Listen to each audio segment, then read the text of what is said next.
Olá. Quem acompanha a política já deve ter pensado, né? Parece que criar um gasto novo no governo é só ter vontade. Mas olha, a história é bem diferente. Tem todo um caminho legal, cheio de regras, para garantir que o dinheiro público seja usado com responsabilidade. Hoje a gente vai fundo nisso.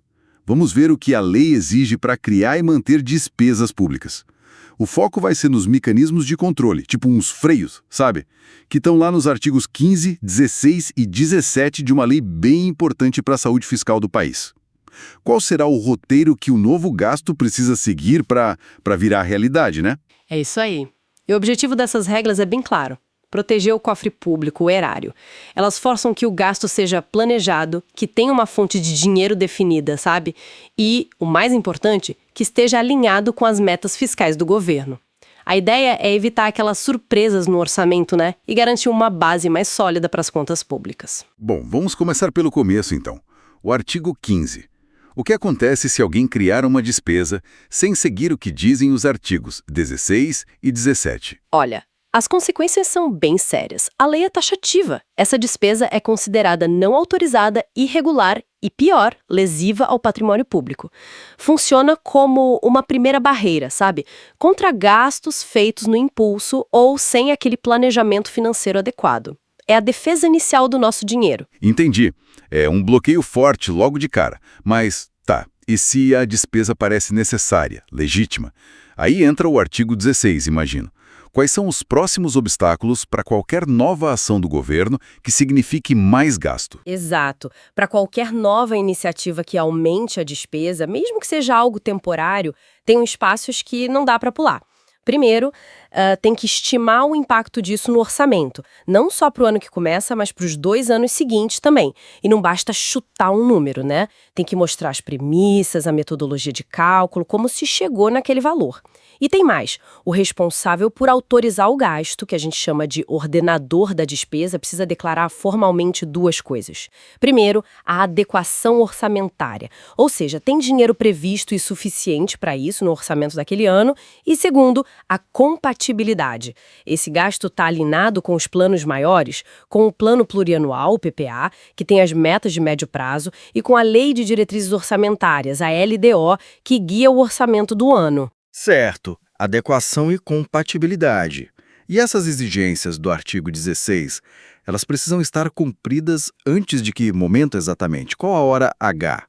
Ótima pergunta. Elas são condições prévias. Ou seja, tem que cumprir tudo isso antes de etapas que realmente comprometem o dinheiro, como o empenho, que é tipo a reserva oficial do dinheiro, ou antes de abrir uma licitação ou desapropriar algo, por exemplo. Isso força a pensar e planejar antes de assumir o compromisso financeiro. É uma trava importante. Tem uma ressalva para despesas muito pequenas que a LDO define, mas a regra geral é essa análise prévia. Faz todo sentido. Evita surpresas depois. Agora, e aquelas despesas que não são passageiras, que chegam para ficar mais tempo? O artigo 17 fala da tal despesa obrigatória de caráter continuado. O que é isso exatamente? Bem, explicando de forma simples, é uma despesa corrente, ou seja, não é investimento, é para custeio mesmo, que é criada por uma lei, medida provisória ou algo assim, e que vai durar mais de 2 anos fiscais, mais de 2 exercícios. Pensa, por exemplo, novos programas sociais permanentes, ou a criação de novas estruturas no governo, ou alguns tipos de reajustes salariais que não são pontuais. Entendi. São gastos de longo prazo. E para esses, as exigências aumentam, né? Precisa também demonstrar de onde vai sair o dinheiro para bancar isso ao longo do tempo. E tem que provar que esse novo gasto não vai atrapalhar o cumprimento das metas fiscais que o governo estabeleceu. E aqui vem o ponto-chave, talvez o mais difícil, a compensação.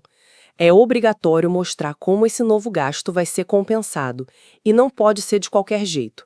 Tem que ser por um aumento permanente de receita, tipo um novo imposto, ou aumentar a alíquota de um já existente, ou então por uma redução permanente de outra despesa. A ideia é: se vai criar um gasto duradouro, tem que arranjar uma fonte de receita ou um corte de gasto igualmente duradouro para compensar. É quase um pague-para-ver fiscal. Caramba! Então não é só dizer vou gastar, tem que mostrar como vai pagar de forma sustentável, duradoura, e tem uma regra sobre quando esse gasto pode começar, né? Isso é crucial. Crucial. O parágrafo 5º do artigo 17 é muito claro quanto a isso. Essa despesa continuada não pode ser executada, ou seja, o dinheiro não pode começar a sair antes que a medida de compensação esteja valendo de verdade, implementada e gerando receita ou reduzindo despesa efetivamente.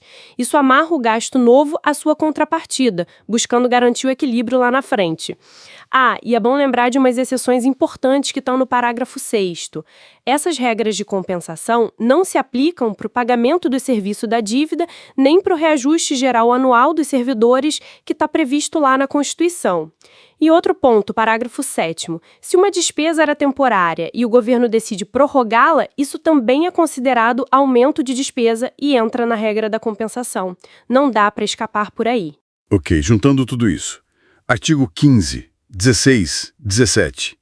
O que esse conjunto de regras significa na prática, para a gestão pública, para a sustentabilidade das contas do país? Olha, quando a gente vê esses artigos juntos, fica claro que eles formam um sistema, né? Um sistema pensado para frear o chamado populismo fiscal, para evitar gastos feitos sem base, sem planejamento sério. Eles forçam uma análise antes de gastar, exigem transparência sobre de onde vem o dinheiro e, no caso dos gastos permanentes, obrigam a encontrar fontes de financiamento também permanentes. São ferramentas essenciais para que as políticas públicas sejam não só bem intencionadas, mas eficazes no longo prazo. Então, resumindo a ópera, para criar ou aumentar gasto público, a lei não facilita. Tem um roteiro bem definido. Primeiro, estimar o impacto. Depois, garantir que tem verba e que está tudo alinhado com os planos do governo. Isso para o básico. Se a despesa for daquelas que duram mais tempo, aí o sarrafo sobe. Tem que provar de onde vem o dinheiro e compensar o aumento de forma permanente. E o mais importante, tudo isso antes de começar a gastar. Exatamente. Isso nos leva a uma reflexão final, talvez. Considerando que a lei é tão clara sobre essas exigências de planejamento, de compensação para novos gastos, que fatores será, na dinâmica política, na dinâmica social, podem levar à percepção que às vezes a gente tem, né, de que certas decisões de despesa parecem dar um jeitinho, contornar ou simplificar demais esses controles fiscais? Fica aí a pergunta, né, sobre essa tensão entre a regra escrita, a prática política e como tudo isso chega para a população.